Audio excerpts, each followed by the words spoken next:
This podcast is brought to you by the Washington State Department of Health. As we continue to listen, learn, and grow, we are amplifying Black voices and perspectives in an effort to start a new COVID-19 vaccine conversation. We're sharing stories intended to help us navigate this unprecedented time together and to co-create solutions in support of the Black community. Hear these stories at weconsiderwa.org.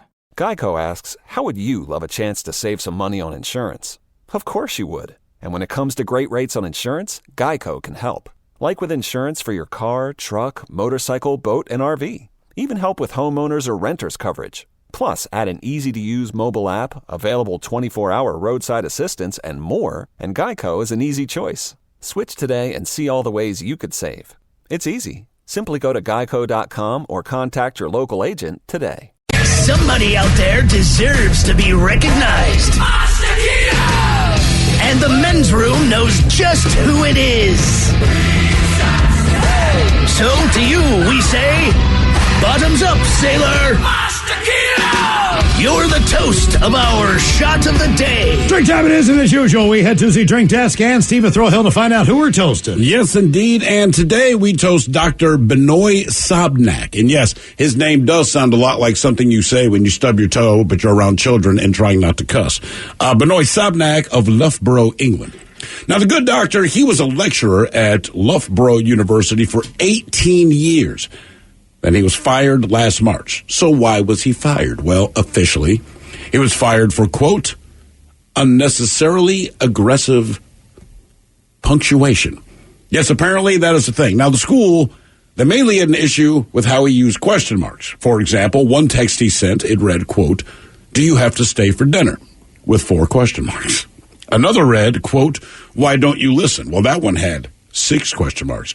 Now, sure, it's a little aggressive, but still, it's a stretch to fire someone over that, and an employment board agreed. A judge just gave Benoit $20,000 as a payout. Now, Benoit was looking for $80,000, but the judge said it was clear that Benoit is annoying, but being fired for unnecessarily aggressive punctuation was not a good enough reason. So he did admit that this guy was a jackass. Yeah, the judge was like, look, I can see why they don't like you. You're really, really freaking annoying. But the reason they gave legally, that ain't going to work. Okay. Yeah, so you're a jackass, and you do use too many question marks. And you didn't get your job back, but we'll give you a little bit of a payout. I can't believe the judge would seriously tell someone, look, I get it. You are freaking annoying. Oh, yeah. I mean, he had to sit to the case like, oh, no, I get it, you son of a bitch. I want you out of here, too. I gotta respect that judge. Mm-hmm. I like it. Like, oh, no, look, here's some money, but God damn, you're annoying. No wonder they fired you. You've won this case. Now what you can't win is life. Get out of here. You suck. So we pour this booze and we drink this booze because we think it's yummy. Yummy! So over the tongue and down the throat to party in our tummies. Down the hola bichola. The men's room presents Profile This. And Stephen Throwhill, can you please tell everyone how Profile This is played? I sure can, Miles. It's a simple game where we share with you a real-life news story, something that happened right here on planet Earth. And as you listen to the story, based on the stereotypes you believe to be true of people and the decisions that people make, we'll ask you what it is you think makes a story a story. Hello, Nick. Welcome to the men's room. Hola. Hola. All right, Nick, you understand how this here game is played? Oh, yeah, 100%. Fantastic. Real quick, to the person texted in that said Benoit. It's pronounced Benoit. No, his name is, in fact, Benoit. B-I-N-O-Y. Just letting them know. Suck up on it. All right there, Nick. Then you know that you have... That's the kind of person the judge doesn't like. You are the person the judge was talking about. Exclamation point. God, you're exclamation point. Right? Exclamation. Are you going to stay annoying? Question mark, question mark, question mark. So, Nick, you know you have your choice of 1 of 3 stories. We have The Wonderful World of Drugs. We have Bite Me. In other words, what did someone find in their food? And finally, Interior Decorating, where you guess the foreign object that ended up on the inside of someone. Drugs. All right, let's go to Minneapolis, Minnesota, where a Minnesota man is accused of stealing more than $1,200 worth of Girl Scout cookies. That would be Joel Whitaker. Police there say they got a grocery store alarm late Saturday night. When they arrived, they found him driving away with 23 cases of cookies stuffed in the back seat and his trunk. He told officers he was dumpster diving, and then he found the cookies in an unlocked loading dock. Police say they also found 2 stolen license plates, bolt cutters, a used meth pipe, and a small amount of another drug in his car. He now faces felony counts of burglary and theft, but he was released with a long list of conditions, including that he submit to random testing and searches and refrain from taking drugs or drinking alcohol. The question is, in addition to the meth pipe, what other drug did he have in his car? Was it cocaine, crack, oxys, or heroin? Ted. Ted. I know. I'm He's searching his Tell brain. him, Nick. What'd you say? Codeine, crack, Cocaine, crack, oxys, or heroin. and he stole cookies. He stole, $1,200 worth. 23 cases of Girl Scout cookies. He had the meth pipe was out. Then they found another drug that was in his car. My question is, was he more interested in eating these cookies or selling them for profit, right? Me too. With a meth pipe, I'm going to say you're selling 75% of them. That's my guess. Right, because you're not hungry. Same with Coke and crack. I'm going to say heroin. Heroin? You're going to go heroin, Ted. Correct. But he wasn't on heroin at this point. He's all hopped up on the meth and... I'm going to say Minnesota man gets oxys, Nick. Ooh, it's not a bad call. Well, I'm going to go with Ted, Miles. Go heroin? Attaboy, Nick. Yep. Okay, we're going to find out what this guy had on him, other than the $1,200 worth of stolen Girl Scout cookies. Was it Coke, crack, oxys, or heroin next? That was. This podcast is brought to you by the Washington State Department of Health. As we continue to listen, learn, and grow, we are amplifying Black voices and perspectives in an effort to start a new COVID-19 vaccine conversation. We're sharing stories intended to help us navigate this unprecedented time together and to co-create solutions in support of the Black community. Hear these stories at weconsiderwa.org. Geico asks, how would you love a chance to save some money on insurance? Of course you would. And when it comes to great rates on insurance, Geico can help. Like with insurance for your car, truck, motorcycle, boat, and RV. Even help with homeowners or renters coverage. Plus, add an easy-to-use mobile app, available 24-hour roadside assistance, and more, and Geico is an easy choice. Switch today and see all the ways you could save. It's easy. Simply go to geico.com or contact your local agent today. Take the next step toward the career you want, be it business, cybersecurity, healthcare, or more. UMGC can help you get there. No application fee when you apply by August 31st. Visit umgc.edu. Certified to operate by Chev. The debauchery rolls on. You're listening to The Men's Room with Miles and Thrill. 99.9 KISW. Category drugs on profile. This Minnesota man, he stole $1,200 worth of Girl Scout cookies. He was apprehended when he was busted. Not only did he have the cookies, but he had some drugs in his car. Methamphetamine, and then he had one other drug. Yep. Question is, what was it that he possessed? Cocaine, crack, oxys, or heroin? And, Nick, that is the question that we asked you. We'll begin with our very own Miles Montgomery, who went with oxys. Oh, I'm sorry, Miles, not oxys. D. Ted Smith, you went with heroin. And, Nick, you even made it a point to tell Miles that you're going to agree with Ted. Let's go with Ted. You go heroin. Yep. That's a smart decision, friend. Yeah. Suck it. I will give you half of what we just won. Half the heroin. Now, for all TV news all the time for TV Time with Ted. And now, because your pathetic life is confined to countless hours in front of a talking box, Armageddon. The Men's Room presents TV Time with Ted. Barely get that water down there. Yeah. All right, your choices today. The Jimmies. Jimmy Fallon, Jimmy Kimmel. Seth Meyers. Okay. Trevor Noah. All right. Ted Smith. Is it Ted or is it late night? It is right there. The title. All these guys have teams of talented writers that come up with their monologues each and every night. It is up to you to determine, is this an actual late night joke and from whom, or could it be a The Ted Smith original? Krispy Kreme is giving away free glazed donuts to customers to get vaccinated. I would like to meet the person who was like, I'm not going to get the vaccination, but I heard about that free donut. Fallon. Yeah, Fallon. Yes. Some business news is how the Krispy Kreme is giving free glazed donuts to customers who get vaccinated. Oh. I'd like to meet the one person who's like, I wasn't going to get the vaccine, but I heard about that free donut.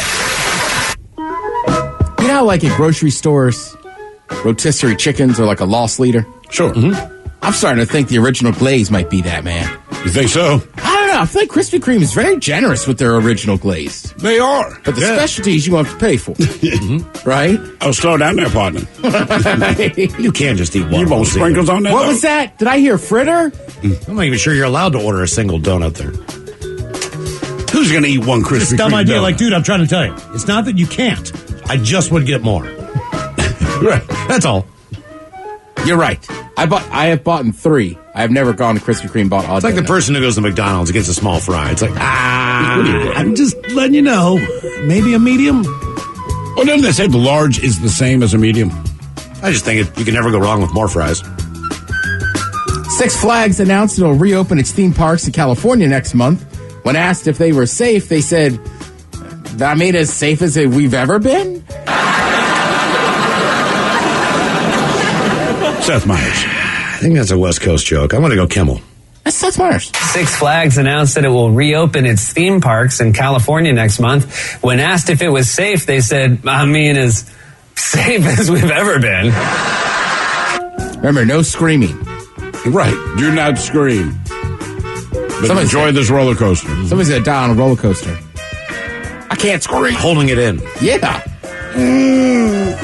Not only is it March Madness, but it's also spring break season. But over the weekend in Miami declared a state of emergency and mandated a curfew due to COVID concerns.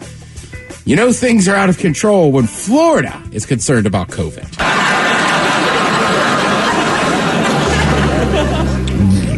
The Ted Smith. Fallon. Yeah, not only is it March Madness, it's also spring break season. But over the weekend, Miami declared a state of emergency and mandated a curfew due to COVID concerns. You know things are out of control when Florida is worried about COVID. With the men's NCAA tournament in full swing, it's been a crazy year this year. A lot of top seeds have lost and exited the tournament quickly. People have not seen an exit that quick since Game of Thrones. You didn't watch Game of Thrones. It doesn't mean it's not him. I know. I'm going to go Ted Smith anyway. All right, that is Ted Smith. Yeah. Let me try that one again, though. With the men's NCAA tournament in full swing, it's been a crazy year this year. A lot of top seeds have lost and exited the tournament quickly. People have not seen an exit that quick since Quibi. Definitely the Ted Smith. All right. I think I like that better. See, I like the Quibi one, but then I was talking to Mike, and that's why I was like, Game of Thrones will work. He's like, don't worry, they all exit quickly. Yeah. In Florida, spring break has been so wild, there's now a curfew from 8 p.m. to 6 a.m. So spring breakers will have to return to their motel rooms. The best way to guard against COVID is forcing drunks into small, confined places. The Ted Smith. Kimmel? Fallon. Yep, now there's a curfew from 8 p.m. to 6 a.m., so spring breakers will have to return to their motel rooms. Yeah. The best way to guard against COVID is forcing drunks into small, confined spaces. That's what I've always heard. I almost died on a spring break trip once. What happened? We went to a wing place, and they had little pitchers of Long Island iced tea. And the lady was like, oh, yeah, fella, if you could chug that, I'll give you your whole meal free. And we ate like kings that night. But the next morning was brutal. Yeah. That's the problem. Chugging stuff is not that hard. It is the follow-up to that decision. How long does that take to Maybe kick I in? shouldn't have done that.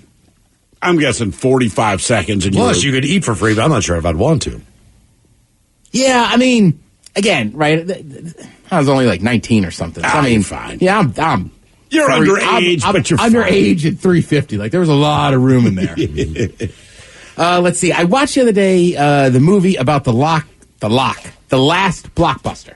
Okay. And I told you guys about it. It's a pretty good watch. It's also interesting that, like, everybody just assumes Blockbuster died or went away because of Netflix. I'm not going to ruin the movie for you. Netflix is involved, but really not that big of a player. It's more of a lot of companies you see in America, like... missed opportunities. Well, no, I was going to say corporations buy them up, spend all their money, and put them in massive debt. Right. Okay. Yeah, that too. Yeah. That's what I'm saying. I told you this already. Like, the Netflix thing really has nothing to do with it at all. Netflix, in fact, went to them and was like, do you guys want to buy us? Right. It was more of the fact that Viacom ran them into the ground. It literally took all their money and then sold them off. Mm-hmm. And then they get bought by another giant company who's basically like, we got nothing. But it's also interesting, too, because you learn about the movie video store, which I didn't know a ton about. So, like, Blockbuster, there's some people that hate Blockbuster to begin with because they kind of made it all, like, the local guy couldn't stay in business anymore. Sure, okay. They were the Walmart of movie rentals, basically. Right, because of revenue share. Because it was very expensive to buy a movie from a studio. Studios, of course, we don't want to sell our movies and have people watch them at home. They'll never go to the theater. False. The biggest windfall for studios has been people watching at home. It's also crazy, because like a lot of people are used to, I mean, now we don't even really use DVDs. But this is the VCRs coming out. It's the mid-'80s. So when these video stores pop up, and it's crazy, you know? And also, like, huge, man. Because it used to, our entire life, if you didn't see the movie, then you just were not going to see the movie, right? So Star Wars was the big thing when we were kids, all right? And you could see it or you could not see it. But if you didn't see it and it's, 1 year run, then you were not going to say, we did not look into the future and say, we'll do it at home. It's just, and so you never want to miss out on anything. Once Blockbuster showed up, man, you had the opportunity to watch movies that maybe you were too young as a kid to watch at the time it came out. And it was kind of this amazing thing. Like, I'm watching The Deer Hunter, right? At the time the movie came out, my parents are not going to take me to watch that particular movie, but it came out. I saw it because Blockbuster offered it, and it makes you more interested in movies in general. Not only that, but as far as the Blockbuster, it was not a pick me. No kidding. And like the mom and pop, like I used to rent from Rain City when I first moved here. Yeah, and it was kind of like going to the library. Like they might have a new movie, but they only have like 4 copies of it. So like a Blockbuster, they would have like 2 whole sections of that movie, that were available, so you could go and get it. Where you'd have to put your name on a list. They'd tell you when it came back. You know what I mean? Then you can go get it. Right, because Blockbuster was the first to say, hey, we'll cut you in on some of our revenue, the revenue share. Right. Whereas the old places, they could only afford to buy 2 or 3 of these movies. Right. Yeah, it's also, it's just crazy, right? So it's all about that last one, which is in Bend, Oregon. Mm-hmm. And there's a ton of people in there you expect to be in that movie about the last Blockbuster. Like Doug Benson's in there. Yeah. Brian Posehn. Hussein, right. Comedian? He's been on the show. I don't know why I'm making him like an Italian gangster. Pizzone. That's also, I think they serve that at Pizza Hut, don't they? They used to. That was the pizza with the top crust on top. Or was that the piazza? You just turned it into a That's food. Right. The Pizzone is like their calzone. Right. Sure. Brian Pizzone. Right. So they're all in there. And it's super cool. You learn about, and people talk about like going to pick up movies on Friday nights. Yeah, it was a thing. It was such a big deal, and this and that, and also like that Blockbuster in Bend, like, man, they're doing it. It's booming. You drive by there. There's many people outside in the parking lot taking pictures as there are inside who actually are customers of the store. Right, and people like you would be shocked. People are flying all over the country and world to go to this Blockbuster. Now, first of all, in Bend's defense, that's a great little town. Yeah. Like, if you like beers or winter sports or summer sports, like, go to Bend. Crater Lake is 2 hours down the road. If you want to blend in with families that have 7 kids and you have like 6 or 8, No wonder you rent movies there, because if you had to take everybody to the goddamn movie theater, you couldn't afford $300. It's amazing when, you talk about the movie studios, say, man, we don't want to rent this out. It's the death of the movie theater. I'm like, why do you care? Not that I want movie theaters to go away, but to me, it'd be like the music industry saying, man, it's going to be the death of the record store. I personally like record stores, but if I'm running a record label, I don't care. People are still buying my stuff. I guess my thought, I don't care where people buy the thing I'm trying to sell to make money to keep my business afloat in the first place, right? So if I'm a movie studio, obviously everyone's nostalgic for movie theaters. I get that. But beyond the nostalgia, so either everyone can try to see my movie at once for the length of time that it's out, all right? Or people can permanently get my movie and I make the money. Like, I'm going for permanent. The record industry, I don't know, like when Napster came out, right? The record labels, and it tells you the brain trust they got caught. They missed the boat. So Apple, who was never interested in getting involved in music, Said, yeah, but the audience is telling you, and this is how they want to go. And now they have to go to Apple. If they want to do anything reasonable, you go to goddamn Apple. They own it now. By the way, the whole movie industry is based on the book industry. So if you know anything about books, they modeled that off there. So you go to a first-run movie. You have to go to the movie theater and you have to see it. Back in the days with bookstores and everything out, when authors came out, the first thing they did was they printed a limited edition of hardback books. Always. So that was a more expensive version. But you could not get a softback copy. Right, you had to wait. You had to wait at least 6 months. And then after they sold all the expensive ones for all the people who really wanted to go, then it was softback. And now, like you say, well, maybe I'll just download this on Amazon or get it on my Kindle or whatever the deal is. And you're still getting the money. You're still reading the book. Paperbacks. Yeah. Softback is that weak-ass gorilla. Yeah. Yeah. Softback. Oh, you're a softback gorilla. Yeah, that's right. It is paperback and it's softback. Well, that's the other reason, for me, it's hard to understand, or like somebody like Mike's age, who's 10 years younger than I am, like, Disney movie on Sunday nights was a massive deal because if you hadn't seen it in a theater, you weren't going to see it. Right. Yep. And guess what? The advertisers spent a mint for you. They still made the money. Just make your money. It was kind of like the Ernest movies. It was like Apple Dumpling Gang. Go to Memphis. I got to rent some Ernest or find it. You got to find out what the gold standard on Ernest is. And what is his best movie? You got to find out, what's the Stairway to Heaven of the Ernest catalog, and then start there. I already know the Benji one. It's Benji goes to SeaWorld. Benji went to SeaWorld? Damn right he did. He had a whole series. Damn, it's kind of cross-pollinating in Orlando. Thank you, Ted. We appreciate it. You are listening to The Men's Room. This podcast is brought to you by the Washington State Department of Health. As we continue to listen, learn, and grow, we are amplifying Black voices and perspectives in an effort to start a new COVID-19 vaccine conversation. We're sharing stories intended to help us navigate this unprecedented time together and to co-create solutions in support of the Black community. Hear these stories at weconsiderwa.org. Geico asks, how would you love a chance to save some money on insurance? Of course you would. And when it comes to great rates on insurance, Geico can help. Like with insurance for your car, truck, motorcycle, boat, and RV. Even help with homeowners or renters coverage. Plus, add an easy-to-use mobile app, available 24-hour roadside assistance, and more, and Geico is an easy choice. Switch today and see all the ways you could save. It's easy. Simply go to geico.com or contact your local agent today. Take the next step toward the career you want, be it business, cybersecurity, healthcare, or more. UMGC can help you get there. No application fee when you apply by August 31st. Visit umgc.edu. Certified to operate by Chev. With Miles and Thrill. Now, let's see what's happening in the real world. All right, here we go. Police arrest a mean, hungry man who stole $1,200 worth of cookies from the Girl Scouts. Meanwhile, a family of 5 need to be rescued after a wrong turn put them in a sex shop on a geocaching route. Argument over chicken nuggets leads to a woman assaulting her girlfriend, then biting a cop.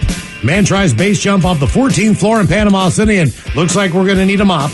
And a woman takes a vacation photo unknowingly holding the world's most deadly animal. It is time for your headlines. Now, it's time to hit the headlines. Here's my car. All right, top story. We go to the lovely world of the internet where ignorance runs rampant. A young lady shared a video on TikTok of her vacation in Bali where she found a cute little animal that she wanted to share with her followers. A tiny little octopus that didn't even fill the palm of her hands. So pretty with its tan brown skin and beautiful blue circular features. If you haven't caught on yet, this young lady was holding the infamous blue-ringed octopus, one of the noted most dangerous animals on the planet, carrying enough venom to kill 26 people. Yeah, period. That thing is one of the most dangerous. Most of which would never know that they were bitten due to the bite being so small. Like, they don't even know. This thing bites so gently compared to what could bite us. Right. You have no freaking idea that it happens. All of a sudden, your body goes numb, you collapse, and usually it's the muscles that help you breathe are the ones that fail that will eventually kill you. We should check up to see if she's still around. It does say that she was not harmed by the animal. So, and it's been several days. So, she should be picture, okay. and all I can think is the octopus is going, is this bitch crazy? Right. You know what? I respect you. Well, it's a tiny little octopus. It is.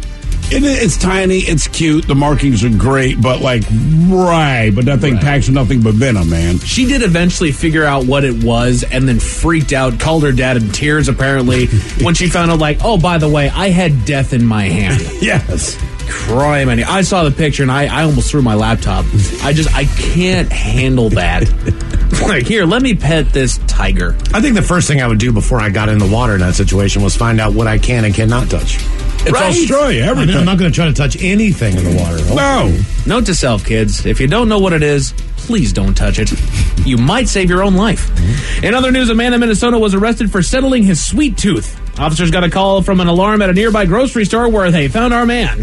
He claimed to have been dumpster diving and found an open loading dock with a generous amount of Girl Scout cookies inside. When officers found him fleeing the scene, he had over 20 cases of the cookies in his back seat and trunk, along with some stolen license plates and a used meth pipe. And heroin. Don't forget the heroin. Don't forget the heroin, man. Might have covered that a little bit earlier here. In Tennessee, police had to be called on a domestic dispute report, and what started it all? Chicken nuggets. Uh-oh. The story doesn't say what about the nuggets caused the fight, but police were arresting one woman who then took it upon herself to relentlessly scream in the back of the cop car while attempting to kick out the window. She also managed to bite one of the arresting officers and then claimed to be positive for Hep C. She's due in court. Jesus. Over chicken nuggets. It just shouldn't get that far, man. No, it really shouldn't. I don't care what in the argument about chicken nuggets you had. This should not warrant a domestic call. Was it about the number that each person shared? I don't know, Miles. Like you had 7, I only had. Also, don't bite a cop and say you have Hep C. That's it for your headlines with that. Mike Hawkins out. Thank you, Mike. We appreciate it. We'll see you next time for the return of Who Sucks Less. The lovely Taryn Daly is up next. Yes, indeed. It is all true. But in the meantime, we be all about this bitch. So until next time, please do what you do best. And for Aletha's sake, stay beautiful.